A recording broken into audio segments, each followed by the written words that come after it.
JD and Usha Vance might try to look like the perfect couple in public, but honestly, it's not always convincing. Ever since JD became vice president, rumors of a possible divorce have been swirling, and their public appearances keep giving everyone new awkward moments to talk about. So what?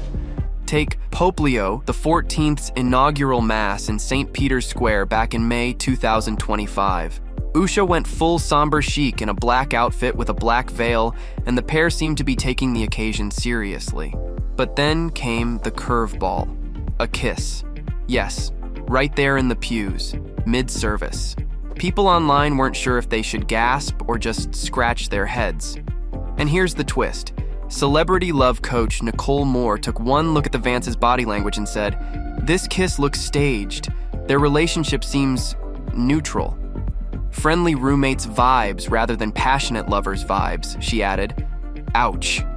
And this wasn't a one-off. At Donald Trump's inauguration in January 2025, the first couple invited the Vances to join them for a dance. In a surprising turn of events, the Trumps were actually the ones who looked effortless together on the dance floor. JD and Usha, meanwhile, moved like two middle schoolers at a prom. JD's hand hovered on the small of Usha's back, unsure and careful, and at one point she whispered something before they shared a kiss. But just like before, it had that doing it for the cameras energy, rather than anything genuinely intimate. Even a soccer match in Ohio later that year couldn't save the vibe. In June 2025, the second couple attended a FIFA Club World Cup match at TQL Stadium with their kids. Photographers captured Usha sipping champagne, but looking completely disconnected, staring at the floor like she had just realized the meaning of life, or maybe the meaninglessness of public appearances. JD, seemingly oblivious, was chatting with a man next to him while Usha quietly suffered. Another photo showed her deep in thought, chin in her hands, while JD had one of their kids on his lap. Not exactly a picture of marital bliss. That was wrong. Part of that gloom might have stemmed from an earlier anniversary snub. On June 14th, 2025, the Vances were celebrating not only their wedding anniversary, but also the 250th birthday of the US military, and Trump's birthday. JD addressed the crowd and squeezed in a quick nod to Usha. But I would get in trouble if I didn't mention that it's also my wedding anniversary. And so to my lovely wife, I love you, honey, happy anniversary, and thank you for everything that you do for our country. And JD did this at the very end of his speech, like it only crossed his mind right before stepping off stage. Not exactly the kind of love confession you'd expect on a wedding anniversary. And Usha didn't exactly return the favor on JD's birthday 2 months later. Even though the White House posted about his big day, she didn't bother sharing a word on social media. Tension between them has shown up in other ways too. Usha opened up on the Citizen McCain podcast about how life changed instantly once JD was announced as Trump's running mate. I would say the way that I felt was just overwhelmed with the practicalities of things. We had to suddenly move hotel rooms. We suddenly had a Secret Service detail, this, that, and the other. There was really no opportunity for reflection or anything like that. Sounds stressful, right? That stress didn't exactly vanish once JD was in office.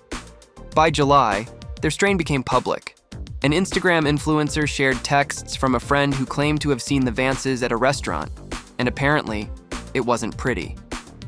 Usha allegedly vented about how little time they spent together, telling JD, "This is what our life should actually be like." JD's response? A quiet, "I know, I'm sorry." Matchmaker and CEO of Exclusive Matchmaking, Susan Trombetti, believes JD and Usha could face trouble on several fronts, from their wildly different upbringings to the intense political spotlight that comes with the vice presidency. So, let's break this down. First off, JD and Usha come from completely different backgrounds. They met at Yale Law School in 2013 and tied the knot the next year. We were friends first because, who wouldn't want to be friends with JD? He was then, as now, the most interesting person I knew. JD has built his political image around outspoken anti-woke rhetoric, while Usha was working at a progressive law firm in San Francisco. She only left that job when JD was chosen as Trump's VP pick. JD's upbringing, however, was far from easy. He He grew up in the Rust Belt of Ohio, in a home that was anything but stable. Raised mostly by his grandmother, JD had to navigate life with a mother who struggled with substance abuse. His memoir, Hillbilly Elegy, tells the tough story of those years. It occurred to me that there are things happening in our community, from the addiction crisis to family breakdown to also the economic problems that exist in the community. And on the flip side, Usha had a very different upbringing. She was raised in a loving Hindu household, surrounded by a strong sense of tradition and family. I grew up in San Diego, in a middle-class community.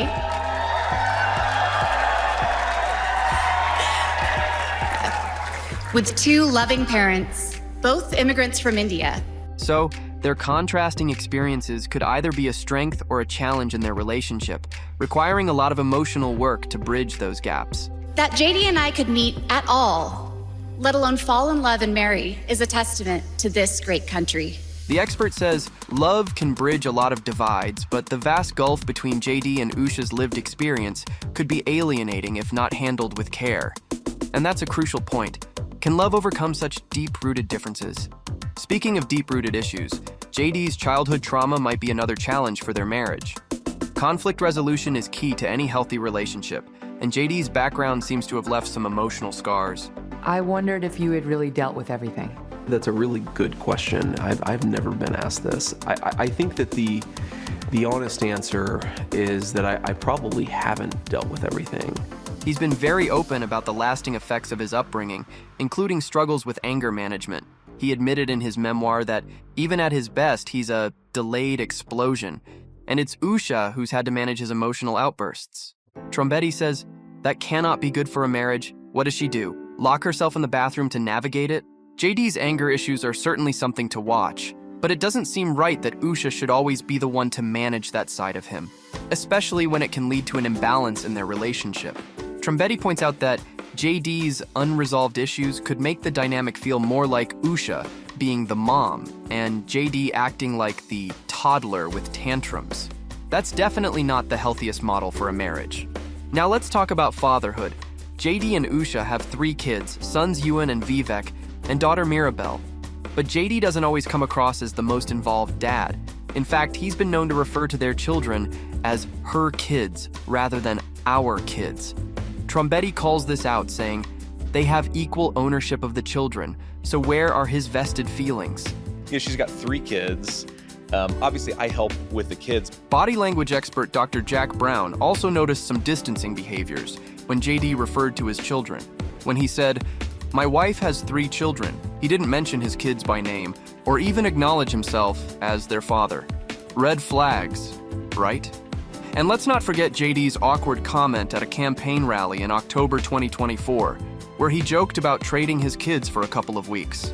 That probably didn't sit well with Usha, and it adds extra pressure to their already complicated relationship. Another concerning aspect of their relationship is JD's approach to religion.